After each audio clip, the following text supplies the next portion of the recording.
primeira questão que eu queria levantar para o professor é do grupo, do Gerson. Ele dedicou uma série inteira de 9 episódios para o Conrado.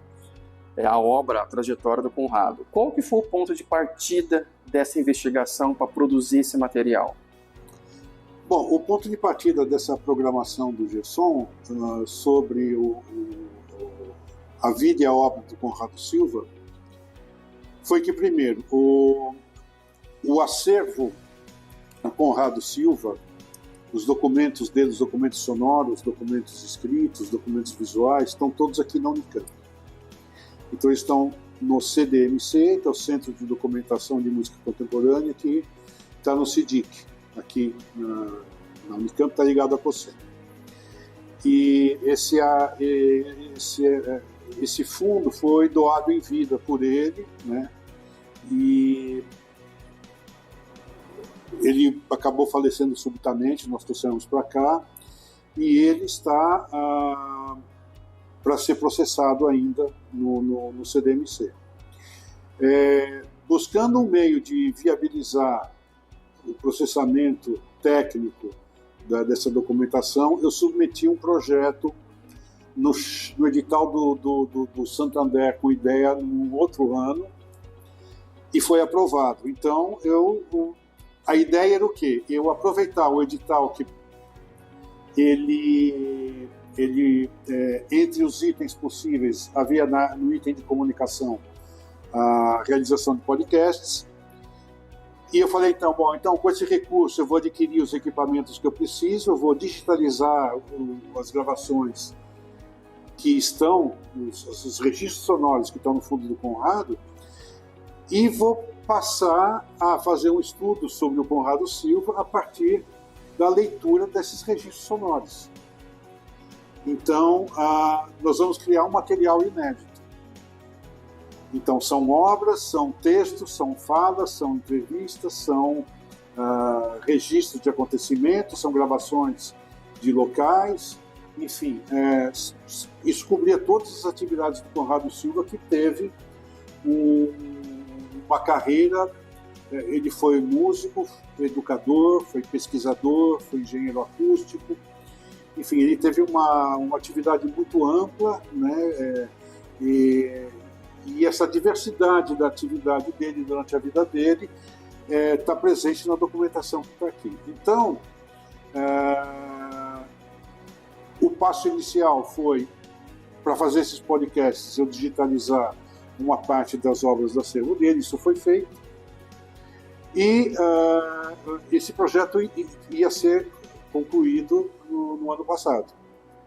Aí o IDEA voltou reestruturou os grupos e eu falei, bom, eu já tenho esse projeto em andamento, o que eu posso fazer então é reunir um grupo de pesquisadores para que conjuntamente cada um de nós possa, observando, né, analisando essa documentação sonora ligada ao acervo do Conrado Silva, possa realizar uma outra produção sonora que é desses podcasts, falando e analisando e contando sobre a vida e carreira do Conrado Silva. Então o desafio foi esse, né? Não mais eu contar a história, né? Eu digitalizei os acervos, eu digitalizei a documentação, e depois cada um pôde analisar a documentação e fazer as suas conexões. Então cada subgrupo dentro do Gerson pegou um tema diferente. Porque a ideia foi assim, quase que estabelecer um plano, um mapa aberto. Olha, o mapa está aqui. O que eu tenho de documentação é isso. Cada um pega o que quer e fala do que quer. Está aqui, sirvam-se. Então esse é um meio bastante, cada um se aproximou e foi, não, eu vou falar disso, eu vou falar disso, eu vou falar disso com isso. Cada um se serviu da documentação e cada grupo, então, passou a trabalhar em cima da criação de um episódio, que esse episódio compreendia o quê? A visão pessoal deles sobre Conrado Silva e a análise deles da documentação que foi digitalizada. Ao mesmo tempo, muitas dessas pessoas conviveram com ele, conheceram Conrado Silva. Então, foi uma maneira também de elas poderem dar um pouco de si. Porque o conhecimento que a gente tem de uma pessoa, a gente pode muito bem tratar em texto, escrever em texto. Mas a outra maneira que a gente tem de valorizar, de situar, de transmitir o conhecimento de outra pessoa, é na maneira como a gente compõe um conjunto de informações, como a gente combina as informações, o que a gente prioriza, o que a gente deixa em primeiro plano, o que a gente deixa em segundo plano. Isso também é conhecimento. E muitas vezes, na situação da documentação sonora, isso é emergente. Então, foi uma maneira de nós podermos tratar a documentação sonora do Conrado Silva sonoramente, criando os podcasts. Por isso, eu fiz questão que fossem podcasts sonoros. Nós ficamos na mídia sonora, que era o universo do Conrado, era a escuta, né? A escuta era muito apreciada, muito trabalhada. Eu fui aluno do Conrado, estudei com ele e nós trabalhamos muito a escuta, muito. Porque a escuta, na verdade, é o nosso instrumento de análise do real a partir do que a gente percebe pelo som. Então, existem muitas escutas possíveis. Existe a escuta técnica, existe a escuta sensível, existe a escuta prática, existe a escuta do dia a dia, existe a escuta para assimilação de conceitos, existe a escuta atenta, existe a escuta, enfim, lúdica, existe a escuta por diversão. Tem vários tipos de escuta. Tanto é que a gente pode, às vezes, ouvir o mesmo disco, muitas vezes, com várias escutas diferentes. Se eu ouço o disco estudando, eu não costumo fazer isso, mas tem muita gente que faz. A escuta que você tem quando você estuda e está escutando um disco, uma série de músicas, é diferente da escuta que você tem quando você está sentado, dedicado para perceber o que está acontecendo. Da mesma maneira, se eu escuto atentamente uma música 2 ou 3 vezes, a cada vez que eu escuto de uma maneira diferente.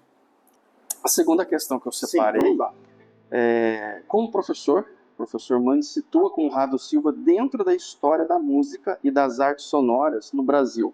O que diferencia o Conrado de outros compositores, de outros pesquisadores do seu tempo?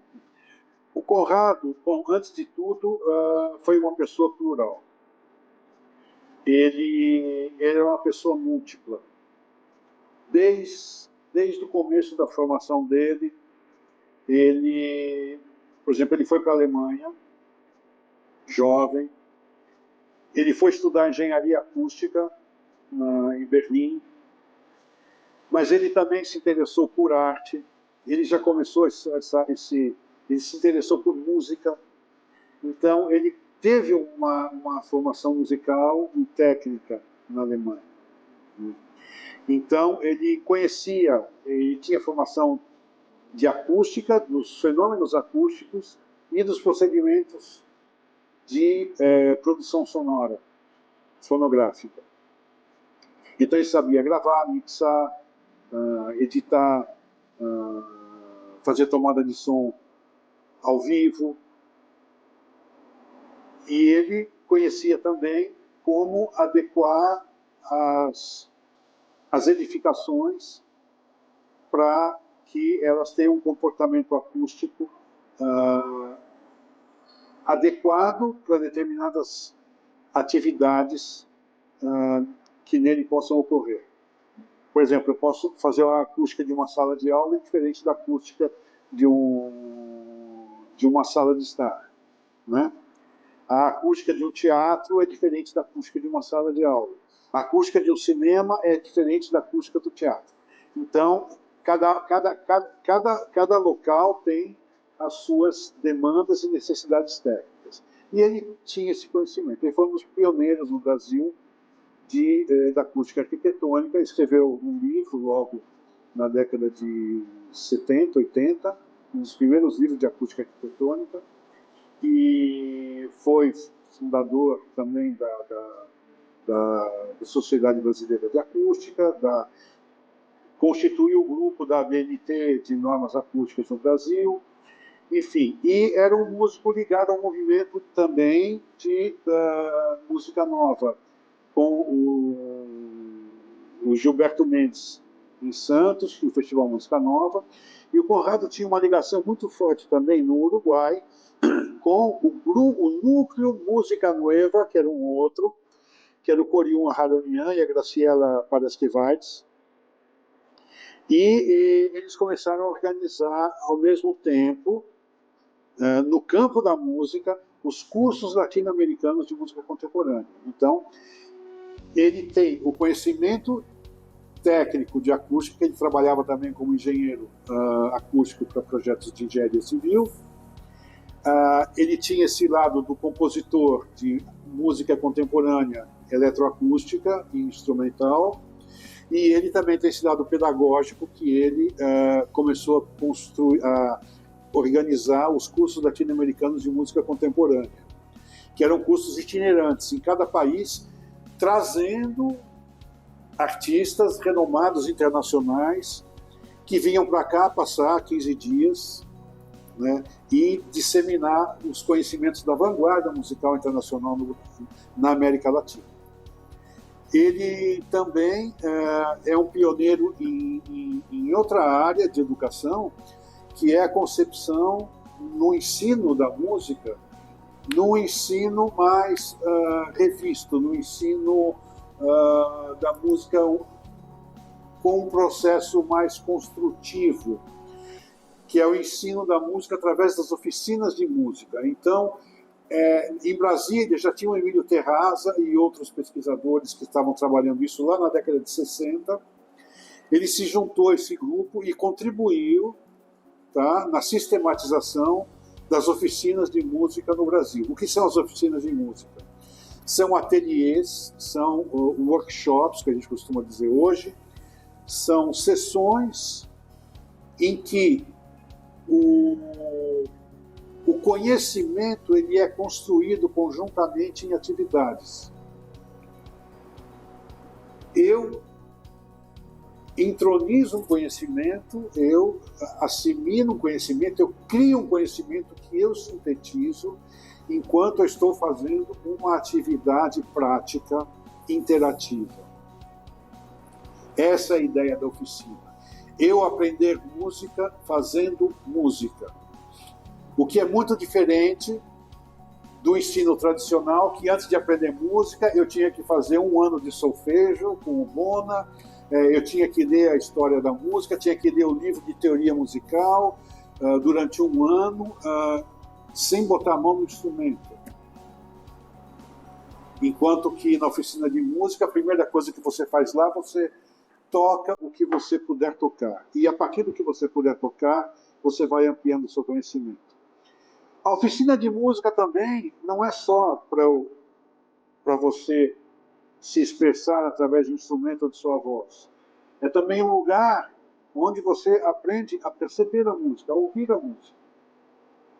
Então eu posso ter uma oficina de música onde a gente saiba, por exemplo, como ouvir uma suíte barroca, como ouvir uma sinfonia romântica, como ouvir uma ópera, como ouvir uma paisagem sonora. Quais são as maneiras, então, nós podemos ampliar a nossa capacidade de escuta, a nossa sensibilidade auditiva, através também de atividades práticas, onde eu vou aprender a ouvir ouvindo, onde eu vou aprender a cantar cantando e onde eu vou aprender a tocar tocando. Então, essa ideia de oficina é uma ideia nova, que surgiu em vários lugares do mundo simultaneamente. Aqui surgiu fortemente isso no Brasil, isso tomou uma amplitude muito grande, se espalhou bastante. Então, o Conrado tem essa peculiaridade de ser uma pessoa múltipla. Ele foi tanto um compositor, foi um disseminador de ideias renovadoras e foi uma pessoa muito importante porque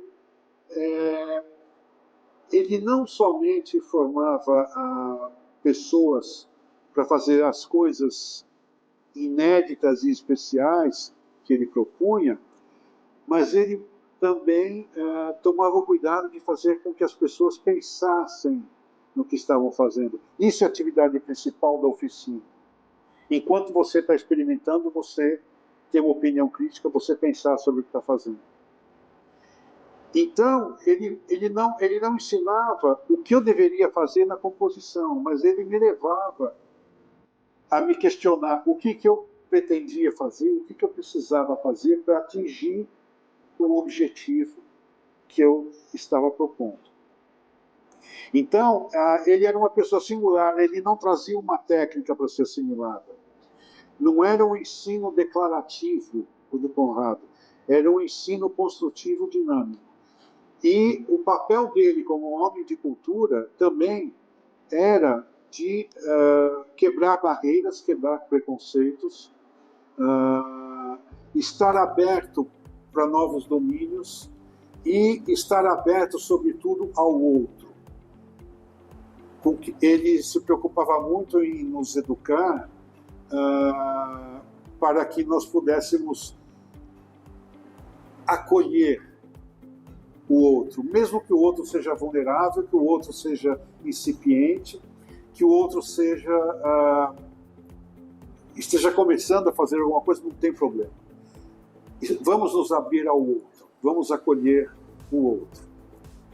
E a partir disso, da alteridade, né, você começar a construir uma convivência nova através da arte. Né? Eu acho que em todos esses aspectos ele foi diferente.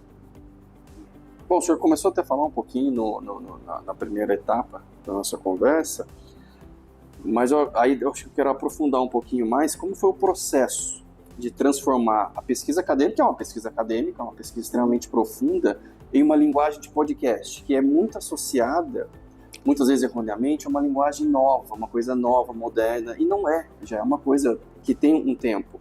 Como então foi o processo de transformar essa pesquisa profunda acadêmica em uma linguagem de podcast? Houve desafios específicos em traduzir, entre aspas, um conteúdo especializado para um formato, entre aspas, moderno? Olha, nós tivemos que adaptar muita coisa. Porque, primeiro, nós temos uma redação científica.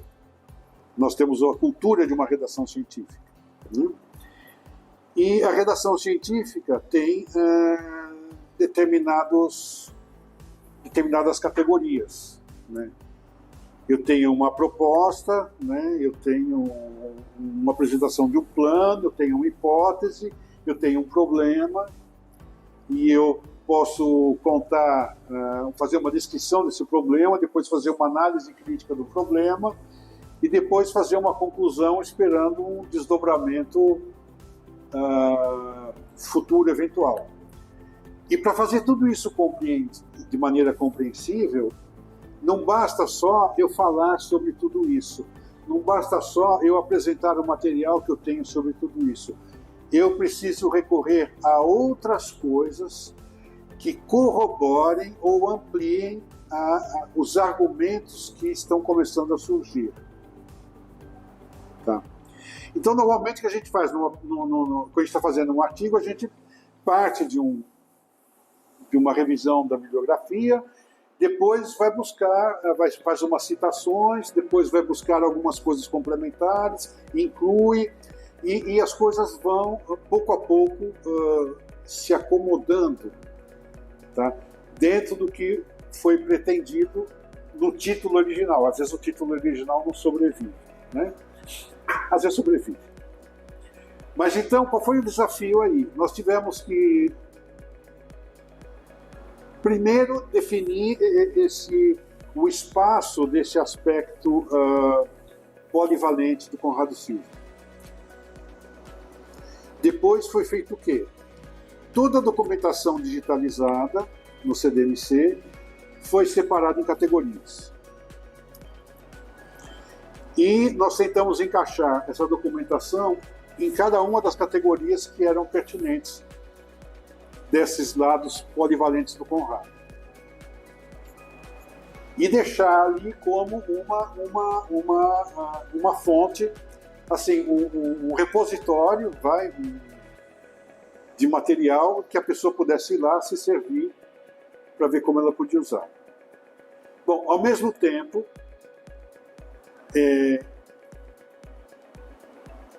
nós fomos atrás de um levantamento de documentação, texto, artigos que citassem o Conrado, artigos do Conrado, livros do Conrado, sobre o Conrado, sobre o trabalho que ele faz, correlacionados aos temas do que ele está trabalhando. E nós criamos um outro arquivo, um outro repositório, dividido por temas também.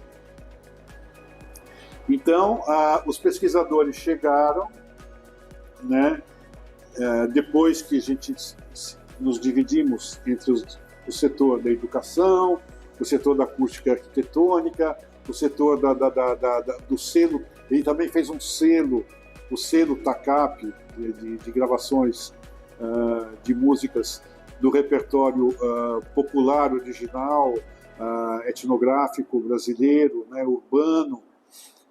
Também foi um outro aspecto ainda que eu nem mencionei antes, o aspecto da organização dos cursos latino-americanos, da implementação das oficinas de música e a inovação das oficinas de música. Cada um desses aspectos foi dividido, levou um label, né, de um setor, e a documentação então estava toda nesses compartimentos, com essa taxonomia, se a gente pode dizer. Em seguida, os pesquisadores se agruparam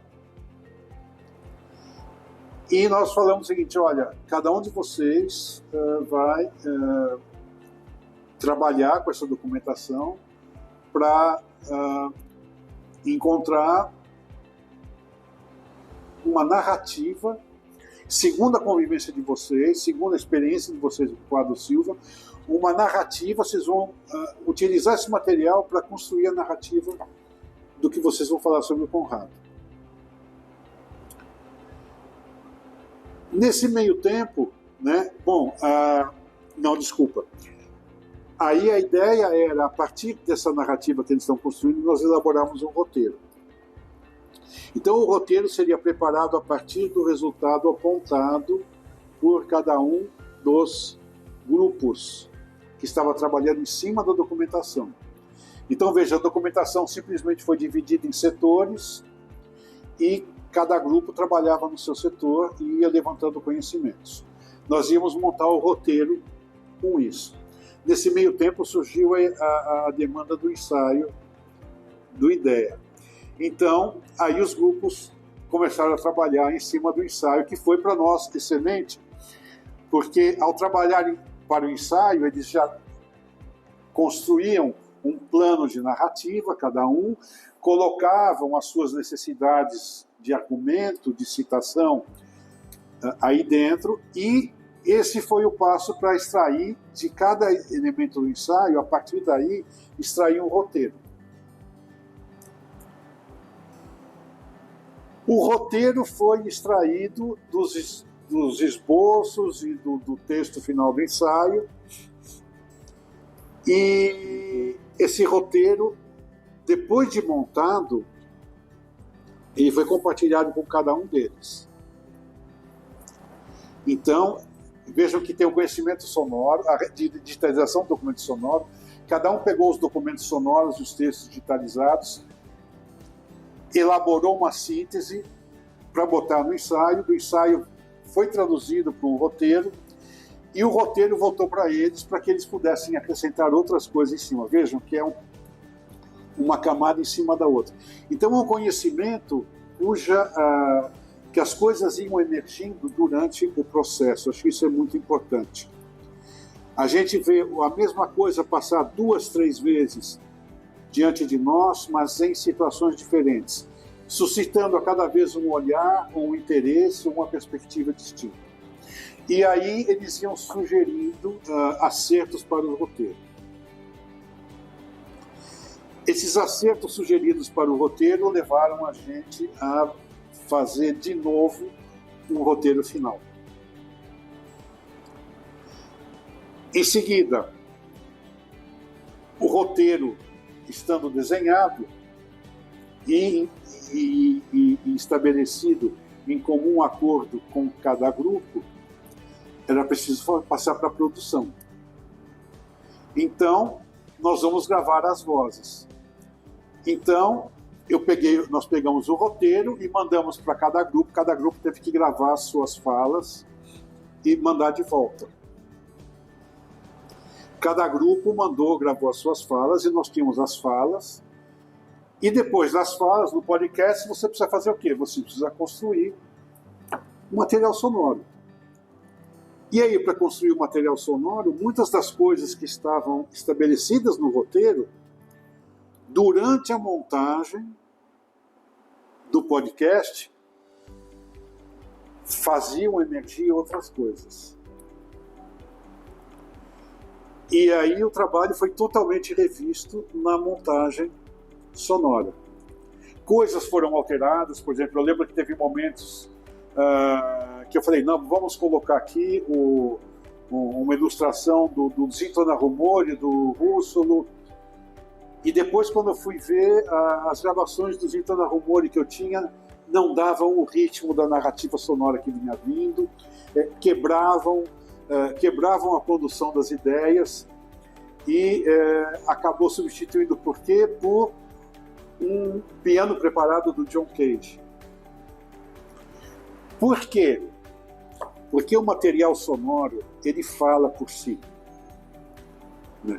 O material sonoro tem um ritmo, o material sonoro tem uma narrativa em si, no seu corpo, na sua dinâmica, na sua vida. E eu tenho que respeitar isso. Depois que eu coloquei 2 ou 3 materiais, eu não posso mais fazer o que eu quero. No roteiro lá eu imaginei um monte de coisas. Mas depois que os materiais, a maneira como eles se conformaram, eles vão estabelecer o quê? Necessidades. Então, eu não sou mais mestre do roteiro. O roteiro a realização sonora é mestra de si mesma. Então, ela pede e eu sou um servo da realização sonora e eu devo fazer o que ela está pedindo. Então, esse material foi de novo transformado na construção da montagem, gravação, montagem, edição e mixagem dos podcasts. Por exemplo, nós temos ilustrações. Então, nós colocamos ilustrações. Quando uma publicação acadêmica, a gente está falando de um determinado assunto, a gente apresenta uma ilustração. Porém, a ilustração entra e sai e quem está ouvindo precisa saber que aquilo é uma ilustração. Então, nós precisamos elaborar uma maneira de dar crédito para isso, para o ouvinte, não para ele ler depois, em tal minuto a música, não adianta isso. Mas a gente teve que colocar uma menção, um crédito rápido, naquele momento, só para dar uma dica do que era a ilustração, como se fosse uma legenda. Então nós tivemos que criar legendas sonoras. Nós tivemos que juntar materiais que, ao tratar de determinado assunto, determinado contexto, pudesse criar no imaginário do ouvinte uma imagem sonora do que aquele contexto significava. É muito importante isso. Enquanto a gente está assimilando um conhecimento, enquanto a gente está assimilando uma narrativa, se nós simplesmente ouvimos ou simplesmente lemos, a narrativa entra e sai. Quantas vezes a gente não lê a mesma página de um livro 5 vezes e fala assim, não, eu tenho que ler de novo porque eu não entendi nada. Você lê e não entende. Você só entende quando você lê ou quando você ouve e, ao mesmo tempo, você constrói. Então, você só entende uma narrativa sonora se você tem uma escuta ativa. Então, nós, em algumas situações, descrevendo cenas, por exemplo, o encontro de compositores de maneira informal depois dos cursos, né, nas mesas de bar, nós criamos isso com uma citação de uma obra do Conrado Silva, que foi o Natal del Rei, mas simplesmente nós montamos esse ambiente, que era um ambiente fictício, com uma ilustração fictícia, mas que dava o ritmo da narrativa para uma paisagem de rua, né? Então, o fluxo da narrativa sonora fica leve quando o ouvinte consegue se apoiar em uma baliza aqui, uma baliza ali, uma boia aqui, um referencial aqui, ele checa uma informação e isso está certo. Você fala uma coisa e aparece um estímulo para aquela coisa, você constrói a imagem daquilo na sua mente. E no universo sonoro isso é fantástico, porque ele é riquíssimo e cada um constrói as coisas, pode ser da maneira mais fantástica, quanto da maneira mais terrível, quanto da maneira mais maravilhosa, quanto da maneira mais desesperada, porque é uma construção abstrata. Eu lembro de programas de rádio que tinham narrativas misteriosas e às vezes mesmo de mistério, que me deixavam terrível, porque nesse momento, na narrativa de mistério no rádio, todos os meus fantasmas de criança, eu lembro que estava em cima da geladeira, apareciam do tamanho que eles eram, né? Porque eu aplico, né, esses gestos. Então, o material que vai compor a narrativa sonora é de extrema importância, não somente para ilustrar um assunto, mas também para criar um ambiente e também para dar ritmo à narrativa que está sendo construída. Tá? Então, essa etapa final foi uma etapa em que houve uma fusão muito grande de materiais. Por exemplo, nós corremos atrás também de outra coisa importante para complementar os podcasts, que foi entrevistas. Nós buscamos entrevistas com o Conrado, do Conrado, falando do Conrado, e nós transcrevemos todas, né? Então, essas entrevistas, por exemplo, nós estamos tratando num assunto, existem os autores de um programa que estão ali narrando o assunto e, de repente, entra um trecho de uma entrevista que fala uma citação de outra pessoa tratando daquele assunto sob uma outra ótica. A essa ilustração vem um outro arquivo sonoro, por exemplo, de uma música que pertence ao contexto que está sendo abordado. Então, tudo isso faz com que eu não esteja ouvindo um podcast somente de uma pessoa falando. Eu estou ouvindo um podcast que está me levando numa viagem pelo mundo do conhecimento, pelo mundo do Conrado, pelo mundo das histórias, dos lugares que ele viveu. Estou mostrando esses lugares, eu estou mostrando esses assuntos, e eu estou criando imagens desses assuntos. Então é diferente, totalmente diferente, por exemplo, de eu contar uma história somente eu, se bem que é possível também. Eu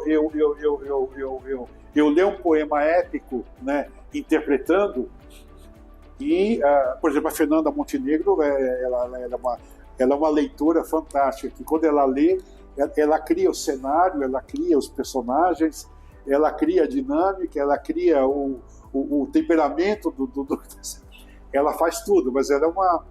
Eu não tenho esse... mas é possível fazer isso assim, só com a voz. Mas quando ela faz isso, por exemplo, Fernanda Montenegro, ela usa elementos da voz que não são representáveis em texto. São elementos que ela, no talento dela,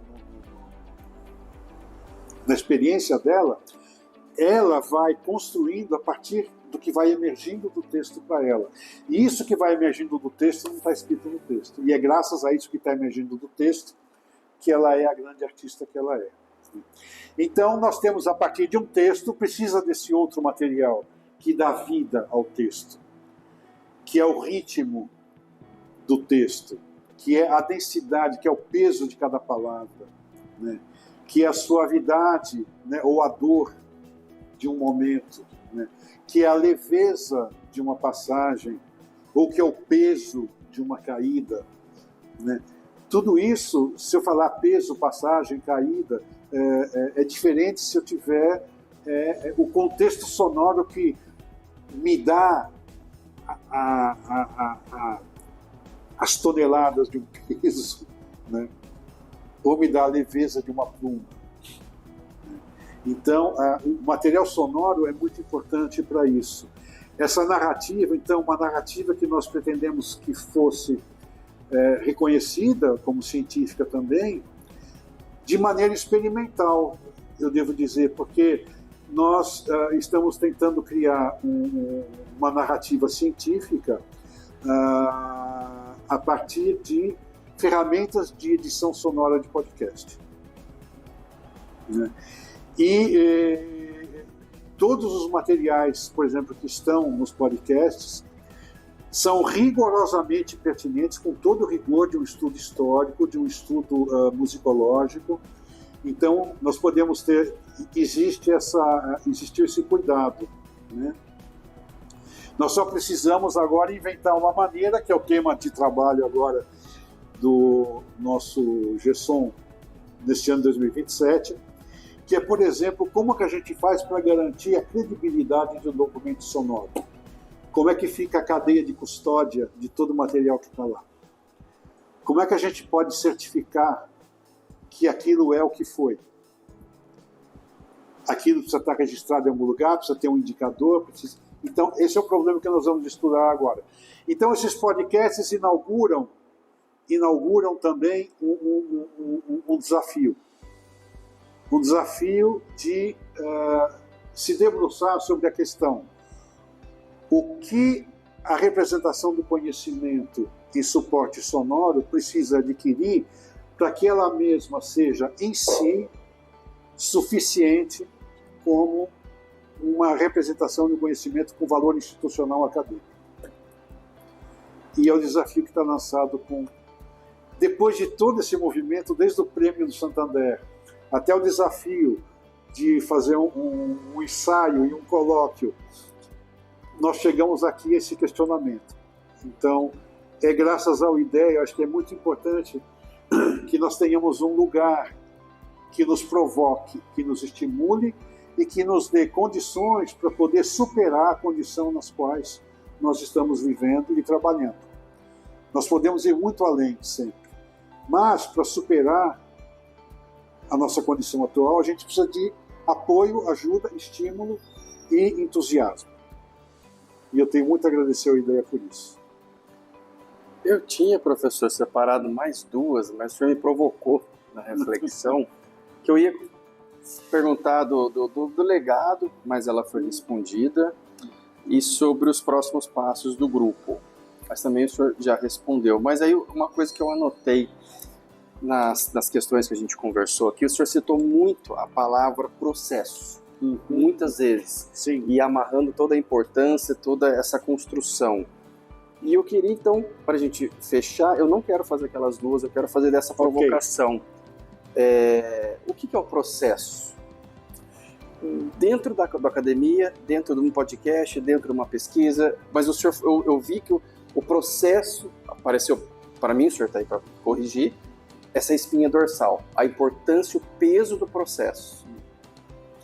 Bom, o processo ele é muito importante para mim, pessoalmente, na concepção musical e na concepção artística, de maneira geral. O que, inclusive, eu estou me questionando uma coisa muito forte agora, nesses dias, e nesses últimos anos também, mas mais fortemente nesses últimos dias. Eu sempre entendi que a forma de uma música era amarrada por um processo, por uma estrutura. A estrutura suscitava um processo para ela ser construída. Então, o processo seria essa estrutura sendo colocada em dinâmica. Então, eu posso ter uma ideia, um objetivo, um material, uma ferramenta, um meio, uma maneira de proceder, de produzir, e eu vou estabelecer um processo no qual esse material vai sendo tratado, sínteses vão resultando, eu recupero essa síntese, tiro novos materiais, coloco esses materiais de novo para análise, tudo isso é um processo. Então, é como se fosse toda a linha de produção, né, da construção de, não vou dizer de um projeto, de uma obra ou de uma realização. O processo é quase que o tratamento que eu dou no estabelecimento de uma síntese, do começo ao fim. Porém, o que eu estou me questionando agora é o seguinte: além do processo, como a gente conversou no café agora há pouco, uma coisa muito influente no processo é o ritmo. Então, eu tenho me perguntado muito, né, como é essa relação entre processo e ritmo. Porque o processo, se eu tiver uma estrutura e um processo que vai dar dinâmica nessa estrutura, você está de acordo que esse processo é no tempo. Ou pode ser fora do tempo, mas em instâncias sucessivas, né? O que vai caracterizar a forma geral vai ser a relação entre coisas que se parecem, se repetem, ou se opõem, se alternam, se cortam, se interrompem ou se continuam. Então, a relação entre o que para, o que volta, o que começa e o que recomeça é, para mim, um elemento fortemente caracterizador de uma forma. E isso não é senão ritmo. Então eu estou quase imaginando na minha cabeça uma figura de yin e yang com processo e ritmo, processo, estrutura e ritmo. O ritmo caracteriza a estrutura e o processo é construído por momentos diferentes com ritmos, né? Mas o processo, para mim, é muito importante, porque na música, muitas músicas têm uma forma que se estabeleceu. Por exemplo, eu exponho um tema, depois eu faço um divertimento, depois eu exponho um outro tema, depois eu faço uma pequena ponte, aí eu passo por um desenvolvimento de um tema, aí alternadamente eu vou desenvolver depois o outro tema, depois eu reexponho um tema, depois eu faço uma alternância. A gente pode perceber aí que eu tenho o material, ele tá reaparecendo várias vezes, né? E o fato do material, o tema 1, o tema 2, reaparecer várias vezes em modos de operação diferentes, é uma figuração rítmica. Então, ao invés de pensar que o tema e a distribuição dos temas é constitutivo, né, de uma forma, eu posso pensar também que é o caráter do ritmo, né? O ritmo que apresenta, o ritmo do que lembra, do que reproduz, o ritmo do que alterna, enfim, toda essa questão do desenvolvimento musical, da construção musical, eu posso encarar como um processo que está envolvendo os dois temas. Então, essa história do processo entre dois temas, eu posso dividir ela como estrutura ou como ritmo. Então, o processo, eu acho que para mim, é um elemento muito importante. Não é só uma receita, não é só um algoritmo. Tá? É também, o processo pode ser um mapa. Ele pode ser uma proposta, pode ser uma ideia, e ele pode ter mecanismos operacionais embutidos nele, cuja desempenho vai mudando durante a construção da síntese. Pensando aqui que isso não foi uma conversa, foi uma aula, né? Tá muito, muito legal. E aí me fez pensar, a gente vai ter uma nova safra, esse 2026, de programas, podcasts, porque é uma judiação não ter. Eu quero muito. Porque pelo que a gente conversou ali no café, Sim. E já instigou a minha, já eu imaginei isso num produto de público, assim. Eu espero que o produto desse grupo sobre conhecimento sonoro sejam também suporte sonoro. Seria muito bom. E nós podemos nos provocar também e experimentar coisas. Tá aí uma boa ideia, Tom. É uma boa ideia. Tá vendo? O ideia sempre estimulando a gente. Isso é legal.